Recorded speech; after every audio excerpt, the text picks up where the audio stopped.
నేపాల్లోని వివిధ ప్రాంతాల్లో చిక్కుకున్న తెలుగు వారిని కాపాడేందుకు ఏపీ సర్కార్ చర్యలు చేపట్టింది. మంత్రి Nara Lokesh real time governance సెంటర్లో ఏపీ భవన్ అధికారులతో సమావేశమయ్యారు. నేపాల్లో సుమారు 215 మంది తెలుగువారు చిక్కుకుపోయి ఉన్నట్టుగా ప్రాథమిక సమాచారం.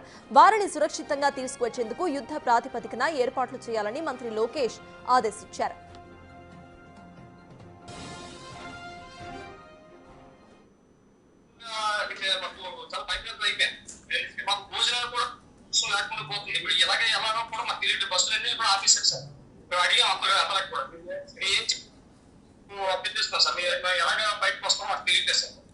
ఇప్పుడు టోటల్ గా ఎంతమంది ఉన్నారు? టోటల్ ఎంతమంది ఉన్నారు మీతో? టోటల్ మేము మొత్తం ఫ్యామిలీ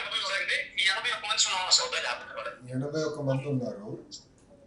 ఇప్పుడు 81 మందికి ఇప్పుడు వాటర్ ఫుడ్ ఏంటి స్టేటస్? వాటర్ ఫుడ్ స్టేటస్ ఏంటమ్మా? వాటర్ సప్లై ప్రెజెంట్ మన వాటర్ వాళ్ళు మనకు ప్రొవైడ్ చేస్తున్నారు. బట్ ఇంటి ఇక్కడ భోజనం సార్ ఏది అక్కడ మనకి మన ఫుడ్ అయితే అక్కడ దొరకడం కష్టం అయిపోయింది. కొంతవరకు మేము తినేసాం తప్ప ఇక్కడ స్పేస్ చేస్తాం. Okay, how far are you from the airport అమ్మా? ఎయిర్పోర్ట్ నుంచి ఎంత దూరం మీరు? కఠ్మండు ఎయిర్పోర్ట్ నుంచి ఎంత దూరం? Okay, 1.5 kilometers. ఓకే అమ్మా, మాకు వచ్చిన ఇప్పుడు ఫీడ్బ్యాక్ ఇస్ ద ఫాలోయింగ్ అమ్మా. Please wait. మీరు ఎక్కడున్నారో అక్కడనే ఉండండి.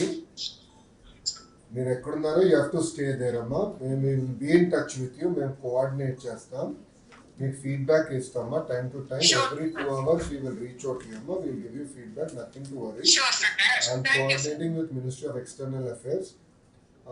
అక్కడ ఏంటంటే లోకల్ ప్రస్తుతానికి ఎయిర్పోర్ట్స్ అన్ని షట్ డౌన్ చేశారు. బార్డర్ క్రాసింగ్ షట్ డౌన్ అయినాయి కనుక currently I don't have a mechanism, విధానం లేదు మిమ్మల్ని ఎందుకు తీసుకొచ్చడానికి. కానీ తగిన ఏర్పాట్లు మేము భారతదేశం వైపు మేము చేస్తాం. As soon as it opens up మిమ్మల్ని తిరిగి తీసుకొచ్చే బాధ్యత మేము తీసుకుంటాం. మేము కంగారు పడడం, అది నెంబర్ 1. నేపాల్లో చిక్కుకున్న వారికి అవసరమైన తక్షణ సహాయం అందించడం, వారిని సురక్షిత ప్రాంతాలకు తరలించడం పై వివిధ అధికారులకు బాధ్యతలు అప్పగించారు. ఇక ప్రతి 2 గంటలకు నేపాల్లో చిక్కుకున్న వారి క్షేమ సమాచారం తెలుసుకోవాలని ఆదేశించారు. నేపాల్లో చిక్కుకున్న కొంతమంది తెలుగు వారితో మంత్రి లోకేష్ వీడియో కాల్లో మాట్లాడారు. విశాఖకు చెందిన సూర్యప్రభ అనే మహిళతో లోకేష్ మాట్లాడి అక్కడ సమస్యను తెలుసుకున్నారు. ముక్తినాథ్ దర్శనానికి వెళ్లి ఒక హోటల్లో చిక్కుకున్నామని ఆమె చెప్పింది. కేంద్ర ప్రభుత్వంలో సంప్రదింపులు చేసి సురక్షితంగా రాష్ట్రానికి తీసుకువస్తామని లోకేష్ భరోసా ఇచ్చారు.